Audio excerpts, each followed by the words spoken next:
Okay, a real wide range of options. Again, there's nothing wrong with picking them up from second-hand sites, lots of marketplace, Facebook pages. The main thing to ensure is that it has a minimum of 50 newtons, okay, and it has a proper EN ISO kite mark, okay. Basic buoyancy aids are just the front and back paddle.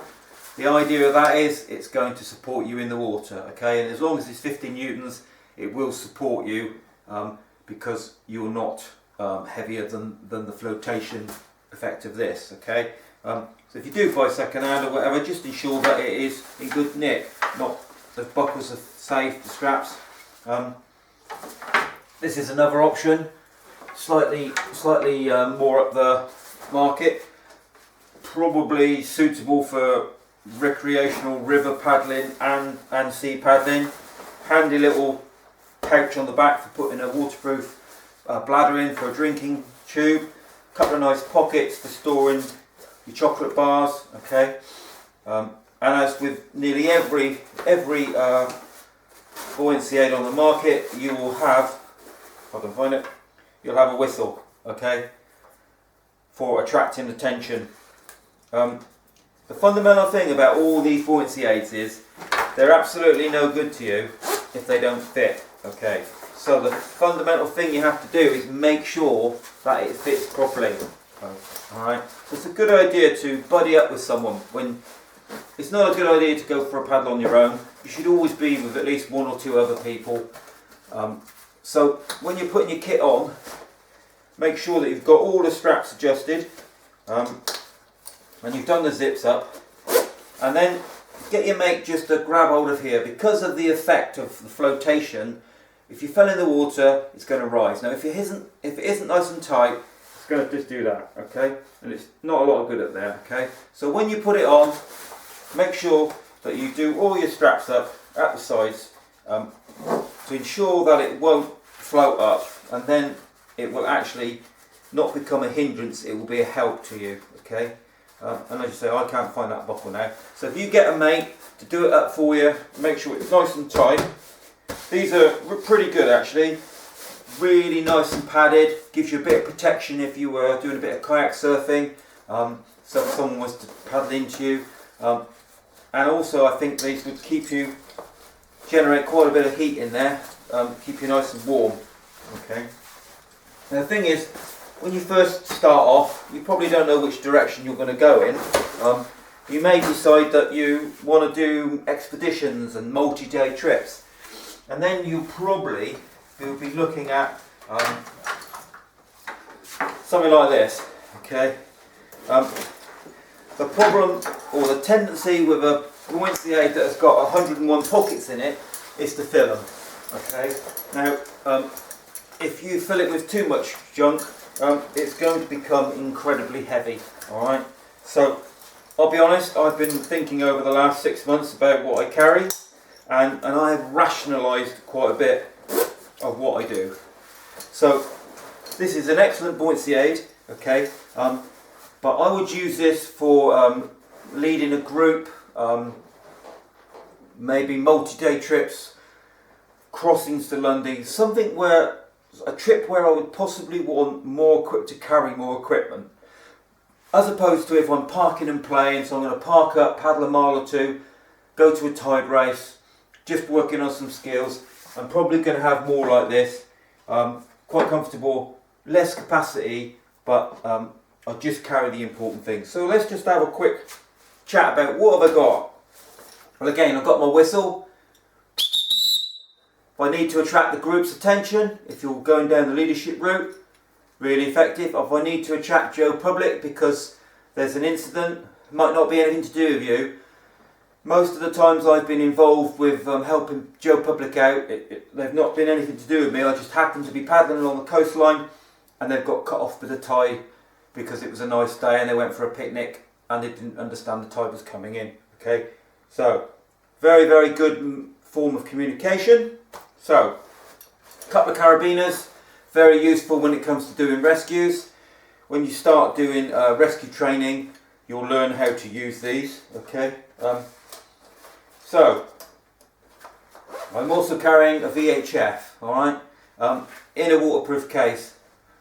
They are waterproof. They're designed to float, but in truth, they too sometimes get a little bit of ingress of water. I've had a bit of condensation on my screen. I've gone over to this, and in fairness, you can still operate it. Okay, so there's lots of options with VHF, and I just want to touch on. This is quite an upmarket one because it has quite a lot of functions. It's got a GPS. I could probably pinpoint myself within 3 meters anywhere in the world. I've got the longitude and latitude. I could pre-program waypoints to work out was I on target for where I was going. And it also has a DSC button. Okay, so when you purchase this, you register it with Falmouth. You get yourself an MMSI number. You will give them details like what craft you're in, your call sign, who you are, and your next of kin. So if I was to lift that safety cover and hit that DS button, they would know who was in distress. Okay, that's why it has got a catch on there, a cover, so you can't just press it willy-nilly. All right. If it goes in the water, the light comes on. Superb bit of kit, not cheap, but it's got a lot of functions, and when that's all running, what tends to happen is the battery has a limited life. So another option would be just a very basic small set, okay, just with the function of VHF channels, okay. And this is the way I'm going. If I'm doing multi-day expeditions, I might want to be able to use that to get the weather or my position. I would carry that. And if I wanted to charge it, I would possibly use something like a solar panel charger. Definitely use that for my mobile phone. Okay, but if I'm just doing short trips and I'm more involved in communication with my group, keeping the group together, talking to other leaders, I would just use a small handset. Okay, so what else have I got? I've got a silver compass here for chart work. Taking bearings. Very, very handy piece of kit. Because we always carry a froto or a tow line, because that's technically classed as a rope, we always need to have a knife. Okay, you've got a rope, you need to be able to cut it. This is a fairly budget palm one. That little tab there, believe it or not, is so you can put it in your teeth, one-handed, and open it. Okay. It's true to say that you get what you pay for when it comes to things like this. These are probably about 10, 12 quid, but they're not very, they do rust quite quickly. If you buy a much more expensive titanium NRS one, you can forget about it, okay? But this won't. So what else I got? I got a couple of chocolate bars, suitably squashed. Another chocolate bar. Right, now, so I have here a PLB, Personal Location Beacon, okay? Now, VHF works on line of sight, so if there's a great big hill in between me and the person I want to talk to, that signal won't go through it, okay? And unfortunately, as a kayaker, it's in my breast pocket and I'm sat a couple of feet, if best, above the water level. So not incredibly effective in a lot of cases, okay? Whereas that works off the satellites. Again, there's a special little guard there. If I hit that button, it's all pre-programmed. It's registered with Falmouth Coast Guards. They know exactly who I am. They know who my next of kin are. And the way it works off the satellites is that you pull up the aerial. You have to have it above the water level. Once you press that button, it goes off.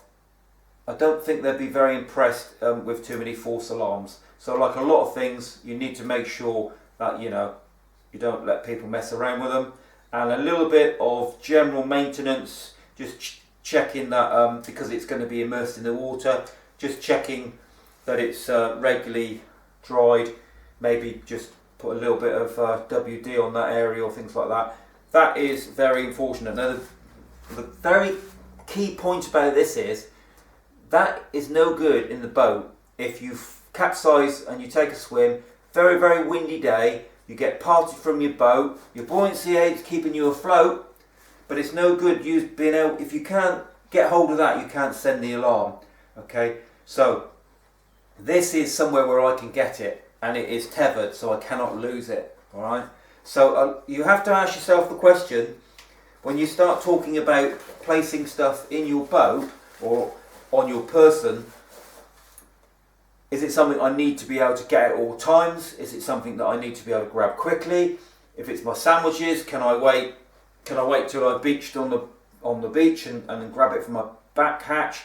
Is it something that I may not need, but if I do need, can I turn around and get it from my day hatch, which is just behind my cockpit? Okay, so when you start thinking about what I'm carrying, why am I carrying it, you also ask the question is, do I need to get it quickly, or can I afford to have that stowed? All right, so that is a good question to ask yourself. Again, this has got a nice big pouch, carry a couple of litres of water in there.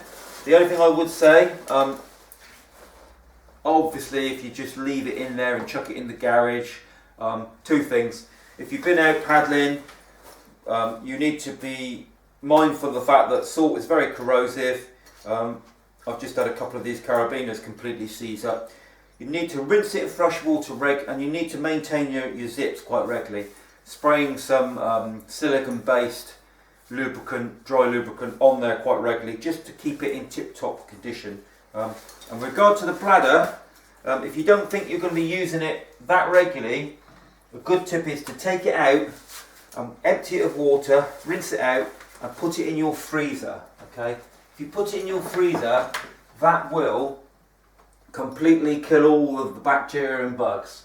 And again, on here, look, I have another little strobe light. Should I be floating around in the sea, that's probably visible for a good mile or so. Waterproof, that's a way of attracting someone's attention. Okay, brilliant. So the only other thing that I would wear is a helmet. Lots of options on helmets. The main thing is, again, it fits properly so that it's not slopping around. Bit of protection from your forehead. Nearly all helmets have adjustment, so that's probably at entry level, nothing wrong with that, perfectly good. This one here, probably more what I would call my winter helmet, does have a little bit of a white water sort of theme to it. Really good protection from your ears if it's howling gales and cold. Bit of a peak to protect you. You probably would protect you from a bit of sun. I like this one because I find it very comfortable. Some helmets just can be a little bit uncomfortable to wear. I prefer this one because it fits my head well and it gives me a bit, even now, this time of year, we've had a couple of cold but sunny days. Fantastic just to have a bit of a peak, just to cut the glare down. Okay, I'm going to call it there and we're going to meet again and discuss the sort of kit you